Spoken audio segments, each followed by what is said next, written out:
కార్మికుల సమస్యల పరిష్కారంలో ఏఐటియుసి గుర్తింపు సంఘం పూర్తిగా విఫలమైందని INTUC central vice president Narasimha Reddy ఆరోపించారు. ఈ మేరకు పెద్దపల్లి జిల్లా 8 ఇంక్లైన్ కాలనీలో ఐఎన్టియుసి కార్యాలయంలో ఏర్పాటు చేసిన మీడియా సమావేశంలో మాట్లాడుతూ ఏఐటియుసి గుర్తింపు సంఘం 2.5 సంవత్సరాలు గడుస్తున్నా కార్మికుల న్యాయమైన హక్కుల సాధనలో విఫలమైందని ఆరోపించారు.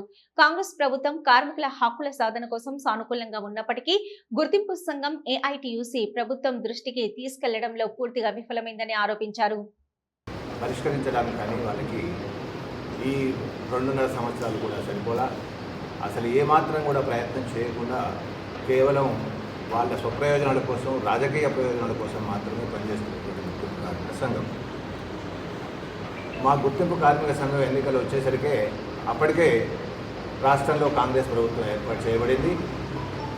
కాంగ్రెస్ ప్రభుత్వం ఏర్పాటు చేసింది కాబట్టి ఐఎన్టీయూసీ ఒకవేళ యాజమాన్యం చేయకపోతే ప్రభుత్వంతోనైనా చెప్పి చేయిస్తామని చెప్పేసి మేము కొన్ని డిమాండ్స్ ఆ రోజు మా మేనిఫెస్టోలో పెట్టడం జరిగింది.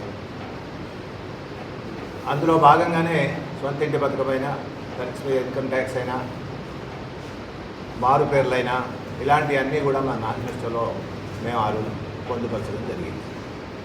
అవే డిమాండ్లని ఆ రోజు మా ప్రభుత్వం ఉందని తెలిసి కూడా ఏఐటీసీ కూడా అవే డిమాండ్లని వాళ్ళ మేనిఫెస్టోలో కూడా పెట్టడం జరిగింది. మంచిది, కార్మికులు మరి ఏ రకంగా భావించారో పోరాటాల సంఘమనో ప్రభుత్వం మాకిచ్చిన గుర్తింపు మాత్రం సింగరేణిలో ఏఐటీసీకి ఇవ్వడం జరిగింది. ఏఐటీసీ గుర్తింపు కార్మిక సంఘం ఇచ్చిన తర్వాత సింగరేణి సమస్యలు సాల్వ్ కావాలంటే ఎప్పుడైనా యాజమాన్యంతో మనకు ఫోరమ్స్ ఉన్నాయి.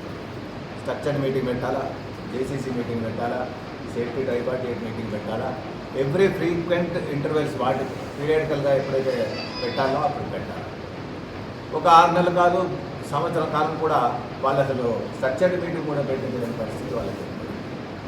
యాజమాన్యంతో మాట్లాడి కార్మిక సమస్యలు మాట్లాడే స్ట్రక్చర్డ్ మీటింగ్ కూడా పెట్టలేని పరిస్థితులు ఉంటే అప్పుడు ఐఎన్టీయూసీ ముందుకు వచ్చి యాజమాన్యంతో మాట్లాడి స్ట్రక్చర్డ్ మీటింగ్ ఏర్పాటు చేయించింది జరిగింది.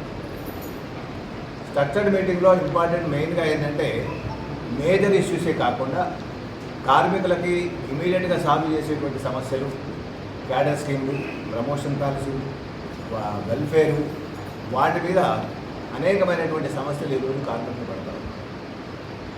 ఆ సమస్యలన్నీ పక్కకు పెట్టి ఏదైతే అలీవి కానటువంటి కింది వర్గాల వాళ్ళు అంటే చిన్న చిన్న వర్గాలు అవుతాయి, కానీ ఆది నాయకులే 2 వర్గాలుగా తీరిపోయి నా వర్గపోటు పనిచేయాలి, నా వర్గపోటు పనిచేయాలనుకో కార్మికులకు నష్టం జరుగుతూ ఉన్నది.